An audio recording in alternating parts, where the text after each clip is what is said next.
नमस्कार, live India में आपका स्वागत है। मैं अनिल सम्राट। झारखंड सरकार के मंत्री सुदीव कुमार सोनू ने बीजेपी अध्यक्ष बाबूलाल मरांडी को बीजेपी विधायक दल का नेता चुने जाने पर कहा कि मैं इसका स्वागत करता हूं। बाबूलाल मरांडी को नेता प्रतिपक्ष बनाया जाना बीजेपी द्वारा लोकतांत्रिक प्रक्रियाओं के निर्वहन में उठाया गया एक सार्थक कदम है।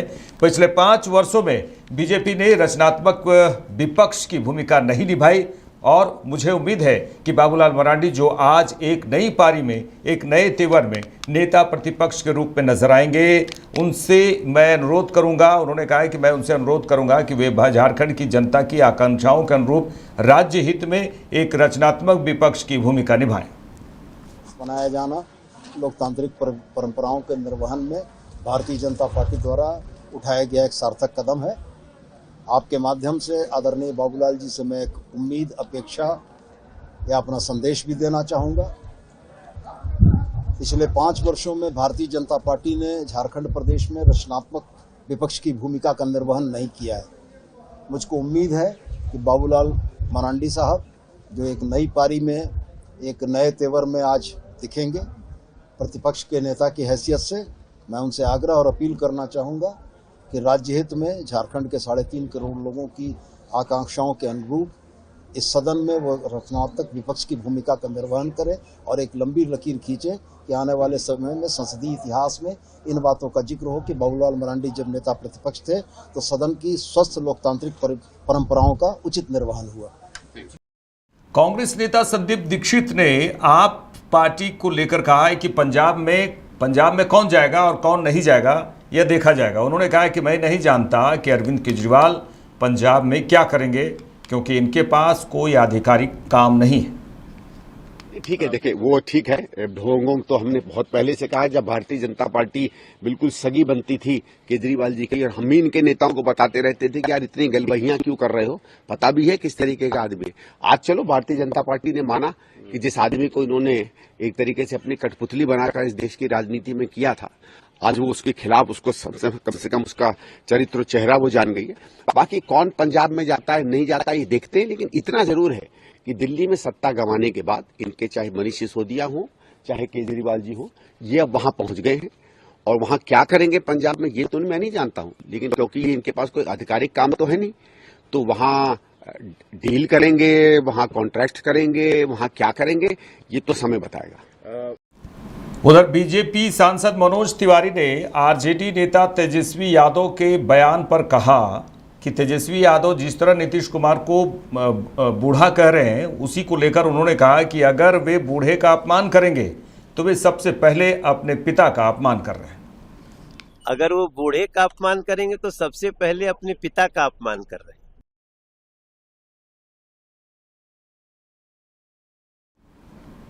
वहीं केंद्रीय मंत्री जीतन राम मांझी ने आरजेडी नेता तेजस्वी यादव के बयान पर कहा कि उन्हें नीतीश कुमार को तेजस्वी यादव अगर बूढ़ा कह रहे हैं, लेकिन उनसे बूढ़े तो तेजस्वी यादव है।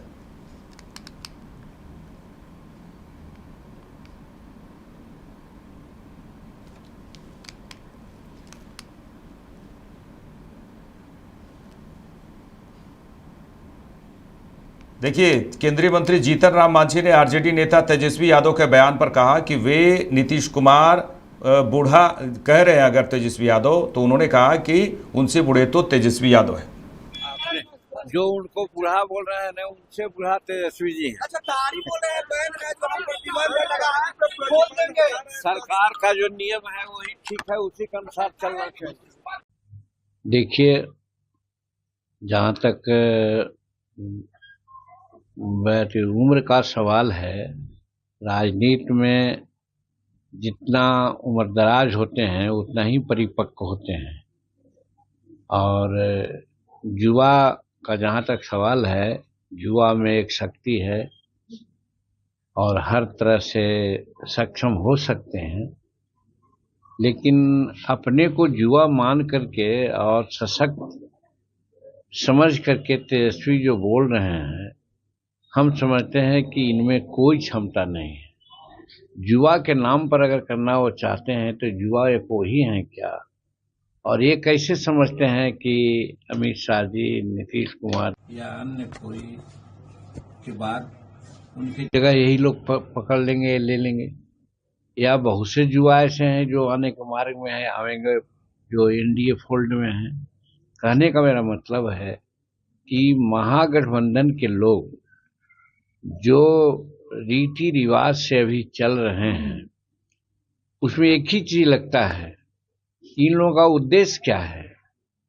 इन लोगों का सिर्फ उद्देश्य है कि सत्ता को एन केन प्रकारेण हम प्राप्त कर लें, और सत्ता प्राप्त करने के लिए जुमलेबाजी कर रहे हैं। कभी कुछ बोलते हैं, कभी कुछ बोलते हैं, कभी कुछ बोलते हैं।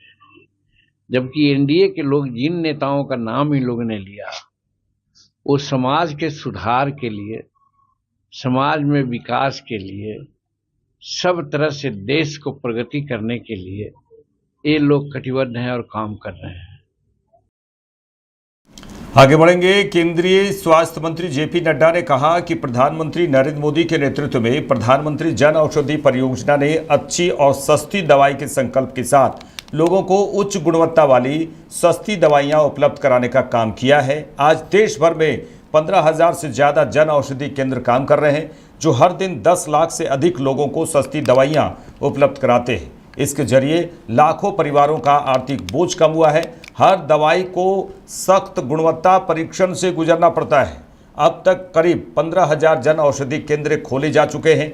इस साल उन्होंने कहा है कि इस साल हम 5,000 और केंद्र खोलेंगे और 2027 तक 25,000 जन औषधि केंद्रों का पूरे भारत में लक्ष्य हासिल करेंगे। प्रधानमंत्री श्री नरेंद्र मोदी जी के नेतृत्व में प्रधानमंत्री जन औषधि परियोजना पीएम बीजेपी ने अच्छी भी और सस्ती भी के संकल्प के साथ लोगों तक उच्च गुणवत्ता वाली किफ़ायती दवाएं पहुंचाने का काम किया है। आज 15,000 से ज़्यादा जन औषधि केंद्र देश भर में काम कर रहे हैं, जो हर दिन 10 लाख से अधिक लोगों को सस्ती दवाएं उपलब्ध कराते हैं। इन केंद्रों से 50% से 90% तक की सस्ती दवाएं मिलने से लोगों का अब तक लगभग 30,000 करोड़ रुपए की बचत हुई है, जिससे लाखों परिवारों पर आर्थिक बोझ कम हुआ है। इन केंद्रों में लगभग 2,047 प्रकार की दवाएं उपलब्ध हैं और 300 सर्जिकल आइटम भी उपलब्ध हैं, जो कई बीमारियों के इलाज में काम आती हैं। हर दवा को सख्त गुणवत्ता परीक्षण से गुजरना होता है। जिस जन औषधि केंद्रों पर उपलब्ध दवाएं पूरी तरह विश्वसनीय, सुरक्षित और असरदार होती हैं। महिला, अनुसूचित जाति, जनजाति समुदाय और दूर दराज के क्षेत्रों में रहने वाले उद्यमियों को प्रोत्साहित करने के लिए विशेष योजनाएं भी दी जाती हैं। अब यह पहल भारत के बाहर भी विस्तार कर रहा है, जिसका उदाहरण है कि मॉरिशस में पहला जन औषधि केंद्र खुला है। 2027 तक प्रधानमंत्री मोदी जी के नेतृत्व में यह तय हुआ है कि 25,000 जन औषधि केंद्र खोलने का लक्ष्य रखा गया है, जिसे और अधिक लोग सस्ती और अच्छी दवाओं का लाभ उठा सकें। हर साल 7 मार्च को जन औषधि केंद्र के रूप में ये दिवस मनाया जाता है। यह इस पहल के प्रभाव को दर्शाता है। इस वर्ष भी लगभग 5,000 नए जन औषधि केंद्र खोले जाएंगे। मैं सभी से अपील करता हूं कि नज़दीकी जन औषधि केंद्र पर जाएं, दवाएं लें और उनकी गुणवत्ता और किफ़ायती कीमतों को खुद अनुभव करें। यदि पहले से ही इन दवाओं का आप उपयोग कर रहे हैं, तो अपने अनुभव दूसरों के साथ साझा करें, ताकि लोग भी इसका लाभ उठा सकें। यही मेरा आपसे निवेदन है। अभी तक लगभग 15,000 हमारे जन औषधि केंद्र खुले हैं। इस साल हम 5,000 और खोलेंगे और अगले वर्ष हम 5,000 और खोलेंगे और 2027 तक हम 25,000 जन औषधि केंद्रों का लक्ष्य पूरा करेंगे। उत्तर प्रदेश के मुख्यमंत्री योगी आदित्यनाथ ने गोरखपुर में पूर्व मुख्यमंत्री गोविंद बल्लभ पंत की पुण्यतिथि पर उनकी प्रतिमा पर पुष्पांजलि अर्पित की। उत्तर प्रदेश के मुख्यमंत्री योगी आदित्यनाथ ने कहा कि पंडित गोविंद बल्लभ पंत देश के महान स्वतंत्रता सेनानी थे। प्रदेश और देश की जनता उन्हें एक बेहतरीन अधिवक्ता के साथ साथ एक राजनेता और कुशल प्रशासक के रूप में भी याद करती है। देश की आज़ादी के बाद उन्होंने मुख्यमंत्री के रूप में उत्तर प्रदेश की व्यवस्था को आगे बढ़ाया। उन्होंने कहा कि गोविंद बल्लभ पंत 1954 तक उत्तर प्रदेश के मुख्यमंत्री रहे। आज हम सब उन्हें अपनी विनम्र श्रद्धांजलि अर्पित करते हैं। वहीं उत्तर प्रदेश के मुख्यमंत्री योगी आदित्यनाथ ने गोरखनाथ मंदिर में जनता दर्शन के दौरान लोगों की समस्याएं भी सुनी। हम सब जानते हैं कि पंडित गोविंद बल्लभ पंत जी देश के महान स्वतंत्रता संग्राम सेनानी थे। एक उत्कृष्ट अधिवक्ता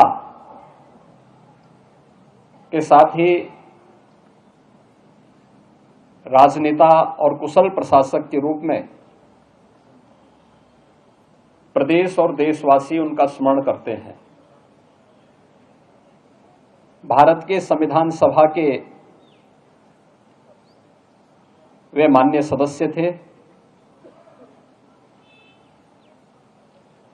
देश की आजादी के बाद उन्हें उत्तर प्रदेश के मुख्यमंत्री के रूप में उत्तर प्रदेश की व्यवस्था को आगे बढ़ाने का अवसर प्राप्त हुआ। 1954 तक पंडित गोविंद बल्लभ पंत जी उत्तर प्रदेश के मुख्यमंत्री थे और उसके उपरांत वे देश के गृह मंत्री बने। हिंदी को राजभाषा के रूप में स्थापित करने का श्रेय भी पंडित गोविंद बल्लभ पंत जी को जाता है। उनकी सेवाओं के लिए 1957 में उन्हें भारत रत्न से सम्मानित करने का काम किया गया था। आज जिस विश्वविद्यालय के प्रांगण में हम लोग खड़े हैं, इस विश्वविद्यालय की आधारशिला पंडित गोविंद बल्लभ पंत जी के ही कर कमलों से रखी गई थी। 7 मार्च 1961 को उन्होंने अपने नश्वर भौतिक शरीर को त्याग करके अपनी लीला को समाप्त किया था। आज उनकी पावन पुण्यतिथि के अवसर पर हम सब उनकी स्मृतियों को नमन करने के लिए उनके प्रति विनम्र श्रद्धांजलि अर्पित करते हैं। तमिलनाडु में केंद्रीय गृह मंत्री अमित शाह ने रानीपेट के अरक्कोणम में सीआईएसएफ के 56वें स्थापना दिवस पर सीआईएसएफ के जवान मौजूद रहे इस दौरान। और केंद्रीय गृह मंत्री अमित शाह ने कहा कि सीआईएसएफ ने हमेशा सुरक्षा को प्राथमिकता दी है। 56 वर्षों में देश के हर कोने में सीआईएसएफ ने राष्ट्रीय सुरक्षा में स्वर्णिम मानक सुनिश्चित किया है। देश के कई कोनों में, चाहे वह बंदरगाह हो, मेट्रो हो या हवाई अड्डा हो, हमारे सीआईएसएफ के जवान हर रोज लगभग 1 करोड़ लोगों की आवाजाही को हर खतरे से सुरक्षित करने का काम करते हैं। स्मरण करना चाहता हूं, भाइयों और बहनों, सीआईएसएफ ने हमेशा सुरक्षा को प्राथमिकता दी है। 56 वर्षों में देश के हर एक क्षेत्र में जहां पर निर्णय हुआ, हर कोने में सीआईएसएफ ने राष्ट्र सुरक्षा में स्वर्णिम स्टैंडर्ड्स सुनिश्चित किए हैं। और ये स्वर्णिम स्टैंडर्ड्स ब्रेक करना किसी भी बल के लिए आसान नहीं है। इतने कठिन स्टैंडर्ड्स इन्होंने सेट किए हैं। एक प्रकार से जब हम एयरपोर्ट पे जाते हैं, सीआईएसएफ का एक जवान हमें दिखाई पड़ेगा, हम अपनी धुन में निकल जाते हैं, मगर उसकी तपस्या और उसके परिश्रम का हमें कल्पना नहीं है।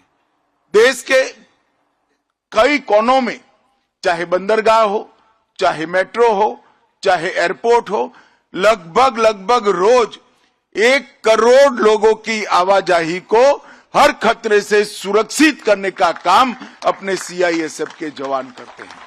और 1 करोड़ लोगों की आवाजाही देश के औद्योगिक विकास, देश के शैक्षणिक विकास और देश के सुचारू संचालन के लिए बहुत महत्वपूर्ण है।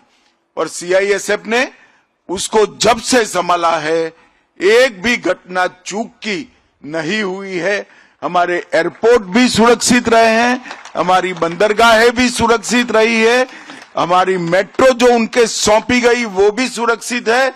और मैं गर्व के साथ कहना चाहता हूं, हमारी नई संसद जो बनी है मोदी जी के कालखंड में, इसकी सुरक्षा भी अब सीआईएसएफ के जवान संभाल रहे हैं।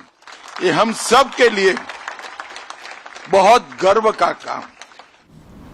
आगे बढ़ेंगे। दिल्ली की मुख्यमंत्री रेखा गुप्ता ने कहा कि प्रधानमंत्री जन औषधि योजना प्रधानमंत्री द्वारा शुरू की गई योजना है। हमसे पहले की सरकारों ने खुद को और सरकार को इस जन कल्याणकारी योजना से दूर रखा।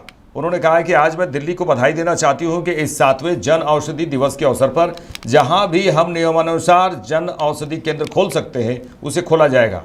दिल्ली के लोगों को इस योजना से जोड़ने का अधिकार है। हम हाई कोर्ट के फैसले का पालन कर रहे हैं जिसमें कहा गया है कि हर अस्पताल के 500 मीटर के अंदर एक जन औषधि केंद्र होना चाहिए ताकि दिल्ली के लोगों को कम दामों पर अच्छी दवाइयां मिल सके।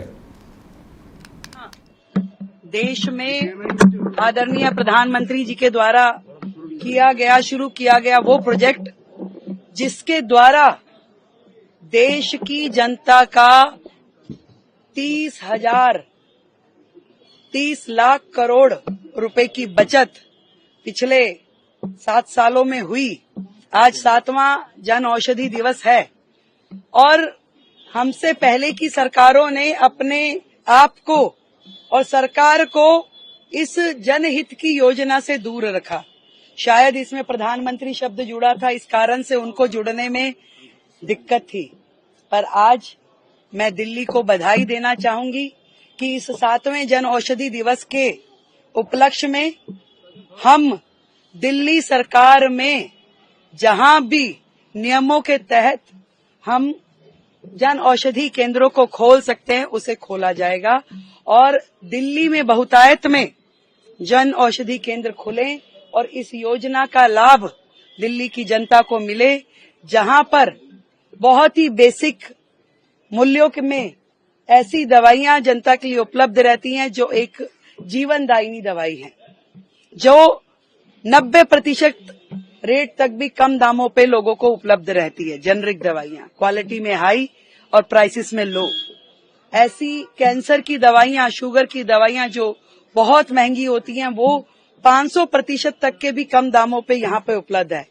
और महिलाओं के लिए सैनिटरी नैपकिन मात्र 1 रुपए में, जो कि मुझे लगता है कि सबसे कम दामों में यहाँ पे उपलब्ध कराया जाता है।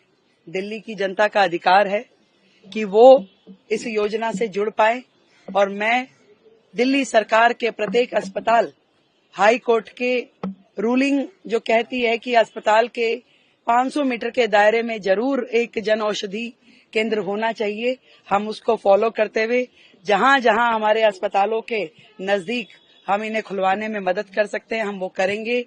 अपनी जो मेडिसिन सिस्टम है उसको जन औषधि योजना के साथ जोड़ेंगे ताकि दिल्ली की जनता को कम मूल्यों में अच्छी दवाइयां, उचित दवाइयां उन्हें मिल सके।